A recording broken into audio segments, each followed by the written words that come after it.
Mishnah Demai Perek Bet Dalid Mishnah Bet, chapter 4, Mishnah 2. We're going to learn in memory of my father, Harav Simcha ben Yitzchak Kalman. Okay, we're in the middle of talking about a series of situations where a person finds himself in need of trusting the Am Haaretz even though he doesn't want to. In the last Mishnah, which was Mishnah Aleph, we found a person in a situation where it was Shabbat and he couldn't take off chumrot and masrot of Demai. So here we're going to have a different situation, a very interesting situation about pressure, personal pressure. And it raises a lot of fascinating issues about to what degree can a person be lenient in situations where there's interpersonal relationships. You know, one of the things that we don't talk about that much is to what degree does different level of observance cause a split between people? And to what meaning, if I eat mahadrin and my friend doesn't eat mahadrin, and I don't want to eat at his house, then to what degree is that a factor, and to what degree am I supposed to compromise on my religious values, or compromise is the right word, be lenient with regard to my religious values in order to prevent a level of discord between people. So the Mishnah says the following, and the Mishnah is somewhat surprising, to me at least. Hamadirat chavero sheyochal etzlo. Hamadirat chavero meaning, so let's say I have a friend, his name is Frank. And Frank is an Am Haaretz and I'm a chaver. And Frank says, hey, Ruben, come to my house, I want you to eat, or I want you to come to my daughter's wedding. And I, of course, know perot eno metukanim, and Frank doesn't care about these things, and he's not so meticulous and whatever. Nah, I don't want to come. He says, no, really come. And I said, nah, I don't want to come. And he says the following, Ye'aser alecha kol asher li im lo tis'ad etzli. That's what the Kati says, meaning, Hamadir chavero means I am madir mimenu hana'ar. Frank is madir mimeni. He takes a neder to forbid me from any hana'ah from him. So Frank says, if you don't come to my daughter's wedding and join us, Ye'aser alecha kol hana'ah mimeni. I don't want to have any hana'ah. You will be forbidden, according to halacha, to have any benefit from me whatsoever. So if I can't stand Frank, that's one thing. What if we're neighbors? What if he's my major supplier in my business? So there's pressure here. There's social pressure. There's neighbor pressure. There could be financial pressure. In that case, can I relax my standards of being a chaver for one night in order to come to his daughter's wedding or not? Says the Mishnah. Let's read it again. That's the Mishnah. Hamadir et chavero sheyochal etzlo. So Frank was madir me. He took a neder against me that if I don't eat sheyochal etzlo, that I should eat at his house. And if I don't eat at his house, then all of his possessions become asur b'hana'at to me. V'hu eino ma'amino ala masor. But I don't trust Frank about the masor.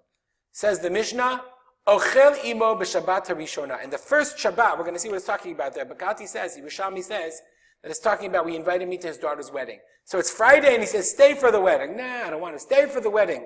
Nah, to stay for the wedding. And if you don't stay for the wedding, I don't want you to have hana'ah for me, then b'shabbat harishona, that first night, I can eat. V'af al pi she'eno ma'amino ala ma'asot, even though I don't trust him, u'bilvad she'omar lo me'usarim hem. The Gemara explains, as even though I don't trust him, he still must say, I took off ma'aser, don't worry. Because we've learned, somebody actually sent me the question based on yesterday's Mishnah, it seems clear whether the Am Haaretz tells me or doesn't tell me, whatever he says, even if he says in a normal situation, I go to a store and it's an Am Haaretz store, and he says, oh, I know you spolter, don't worry, I took off ma'asrot, it's all good. Even if he says it, we have to assume that he's lying. We don't trust him. Even though, even though I don't believe him, even though I believe him, he still has to say, I took off ma'aser, don't worry, it's fine. Even though I don't trust him, nonetheless he has to say it's okay, and then I can eat with him Shabbat Rishona. Ubeshabbat Shniya, but the second week, the second Shabbat, Av al pi shenadar mimenu hanaya, even though if he's going to say, you can never have hana from me, lo yochal ad shiyaser. You cannot eat until either I take off maaser if he gives it to me, he takes off maaser for sure. In either of those cases, on the second Shabbat, the second Shabbat is a week later, the second week, then I don't have the leniency, I don't have the excuse of saying, well, I don't know, I'm not, it's not so immediate, it's not so pressured. I'm not entirely sure what the measurement is to distinguish between Shabbat Rishonah and Shabbat Shniya, but clearly Chazal felt that the social pressure, the Eva, the hatred that would be instilled and in the first week, right away, he invites you, and he clearly wants you to come, and he's clearly insulted, and he says something, and he uses his best ability to pressure you.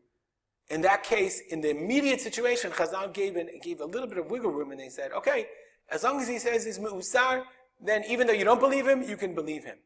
So it strikes me, we don't live in that world today where social pressure and feelings and heva affects the choices that people make about their religiosity, and specifically with kashrut. If I only eat this, I only eat mahadrin, and if you don't serve it, I'm not coming. And if, either you give me what I say or not, and you have to prove it, and I don't trust you. It's a really interesting question. Are Chazal telling us now that you can believe the Amaretz even though you don't believe him? Or they're saying you really don't believe him, and it's probably not me'usar, but we allow you to pretend that it is in order mishum eva? That answer is not clear. What is clear is mishum eva is a factor when it comes to kashrut, and interpersonal relationships do matter, and it is insulting to people. And ben adam lachavero is also a factor in a person's kashrut. Okay, if you have any comments or questions, rspolter@gmail.com. Have a great day.